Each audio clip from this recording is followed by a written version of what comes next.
ज्ञान प्राप्ति सदा ही समर्पण से होती है, ये हम सब जानते हैं। किंतु समर्पण का वास्तविक महत्व क्या है? क्या हमने कभी विचार किया? मनुष्य का मन सदा ही ज्ञान प्राप्ति में विभिन्न बाधाओं को उत्पन्न करता है। कभी किसी अन्य विद्यार्थी से ईर्ष्या हो जाती है, कभी पढ़ाए हुए पाठों पर संदेह जन्मता है, और कभी गुरु द्वारा दिया गया दंड मन को अहंकार से भर देता है। नहीं, क्या ऐसा नहीं होता? न जाने कैसे कैसे विचार मन को भटकाते हैं, और मन की इसी अयोग्य स्थिति के कारण हम ज्ञान प्राप्त नहीं कर पाते। मन की योग्य स्थिति केवल समर्पण से निर्मित होती है। समर्पण मनुष्य के अहंकार का नाश करता है, ईर्ष्या, महत्वाकांक्षा आदि भावनाओं को दूर कर हृदय को शांत करता है और मन को एकाग्र करता है। वास्तव में ईश्वर की सृष्टि में ना ज्ञान की मर्यादा है, ना ज्ञानियों की। गुरु दत्तात्रेय ने तो गाय और श्वान से भी ज्ञान प्राप्त कर लिया था। अर्थात विषय ब्रह्म ज्ञान का हो या जीवन के ज्ञान का या गुरुकुल में प्राप्त होने वाले ज्ञान का, उसकी प्राप्ति के लिए गुरु से अधिक महत्व है उस गुरु के प्रति हमारा समर्पण। क्या ये सत्य नहीं?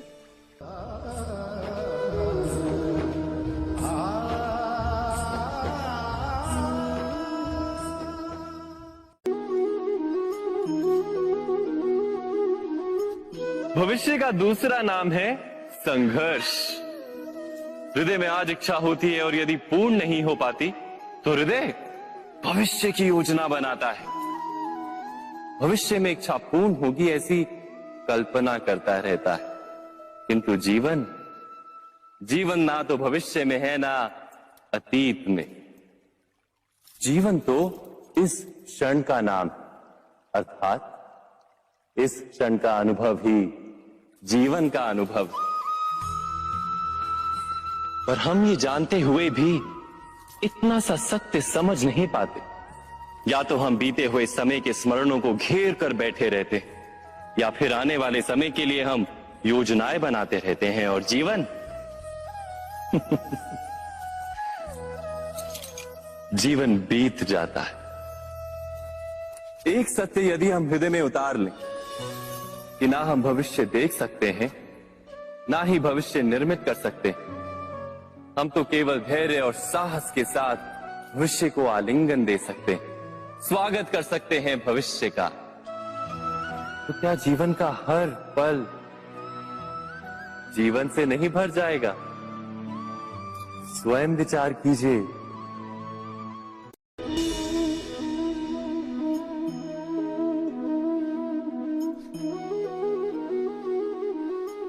जगत में प्रत्येक व्यक्ति को किसी ना किसी प्रकार की निर्बलता अवश्य होती है। जैसे कोई बहुत तेजी से दौड़ नहीं पाता तो कोई अधिक भार नहीं उठा पाता, कोई असाध्य रोग से पीड़ित रहता है तो कोई पढ़े हुए पाठों को स्मरण में नहीं रख पाता। ऐसे अनेकों उदाहरण और भी हैं। क्या आप किसी ऐसे व्यक्ति को जानते हैं जिसे सब कुछ प्राप्त हो और हम जीवन की उस एक निर्बलता को जीवन का केंद्र मानकर जीते हैं? इस कारणवश हृदय में दुख और असंतोष रहता है सदा। निर्बलता मनुष्य को जन्म से अथवा संजोग से प्राप्त होती है, किंतु उस निर्बलता को मनुष्य का मन अपनी मर्यादा बना लेता है। किंतु कुछ व्यक्ति ऐसे भी होते हैं जो अपने पुरुषार्थ और श्रम से उस निर्बलता को पराजित कर देते हैं। क्या भेद है उनमें और अन्य लोगों में? यह आपने कभी विचार किया है? सरल सा उत्तर है इसका। जो व्यक्ति निर्बलता से पराजित नहीं होता, जो पुरुषार्थ करने का साहस रखता है हृदय में, वो निर्बलता को पार कर जाता है।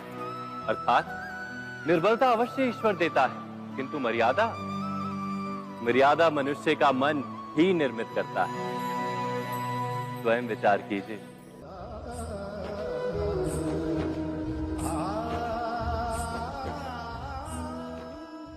दो व्यक्ति जब निकट आते हैं तो एक दूसरे के लिए सीमाएं और मर्यादाएं निर्मित करने का प्रयत्न अवश्य करते हैं। हम यदि सारे संबंधों पर विचार करें तो देखेंगे कि इन सारे संबंधों का आधार यही सीमाएं हैं जो हम दूसरों के लिए निर्मित करते हैं। और यदि अनजाने में भी कोई अन्य व्यक्ति इन सीमाओं को तोड़ता है तो उसी क्षण हमारा हृदय क्रोध से भर जाता है। इन सीमाओं का वास्तविक रूप क्या है? क्या हमने कभी विचार किया? सीमाओं के द्वारा हम दूसरे व्यक्ति को निर्णय करने की अनुमति नहीं देते, अपना निर्णय उस व्यक्ति पर थोपते, अर्थात किसी की स्वतंत्रता का अस्वीकार करते हैं। और जब स्वतंत्रता का अस्वीकार किया जाता है तो उसका हृदय दुख से भर जाता है। और जब वो सीमाओं को तोड़ता है तो हमारा हृदय क्रोध से भर जाता है। क्या ऐसा नहीं होता?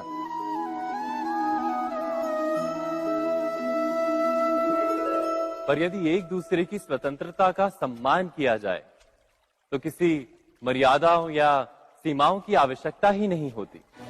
अर्थात जिस प्रकार स्वीकार किसी संबंध का देह है, क्या वैसे ही स्वतंत्रता किसी संबंध की आत्मा नहीं? स्वयं विचार कीजिए। प्रत्येक मनुष्य के जीवन में ऐसा क्षण अवश्य आता है जब सारे स्वप्न, सारी आशाएं, सारे दृश्य ध्वस्त हो जाते हैं। जीवन के सारे आयोजन ही बिखर जाते हैं। एक और धर्म होता है और दूसरी ओर सुख। किसी को धर्म संकट कहते हैं, जब धर्म का वहन ही संकट हो और धर्म का त्याग ही सुख हो। विचार कीजिए, कभी किसी स्वजन के विरुद्ध सत्य बोलने का अवसर प्राप्त हो जाता है, कभी ठीक दरिद्रता के समय सरलता से चोरी करने का मार्ग प्राप्त हो जाता है, कभी किसी शक्तिशाली राजनेता या राजा के कर्मचारी का अधर्म प्रकट हो जाता है। सबके जीवन में ऐसी घटना बनती ही रहती है। अधिकतर लोग ऐसे किसी क्षण को धर्म संकट के रूप में जान ही नहीं पाते। हमें किसी प्रकार के संघर्ष का अनुभव ही नहीं होता।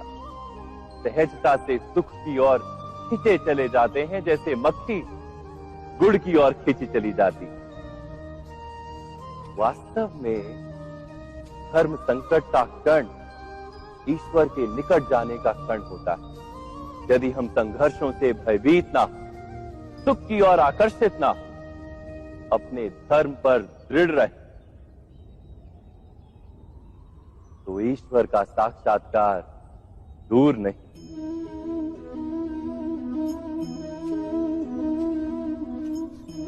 पवन से युद्ध करने वाला पत्ता यदि पेड़ से गिरता है तो भी आकाश की ओर उठता है। पवन से झुकने वाली घास वहीं भूमि पर रह जाती है। अर्थात धर्म संकट से यदि हम संकट को ही टाल दें तो सुख तो मिलता है, जीवन बढ़ता है, किंतु क्या चरित्र नहीं टूटता? क्या आत्मा दरिद्र नहीं हो जाती? क्या ईश्वर से अंतर नहीं हो जाता? स्वयं विचार कीजिए।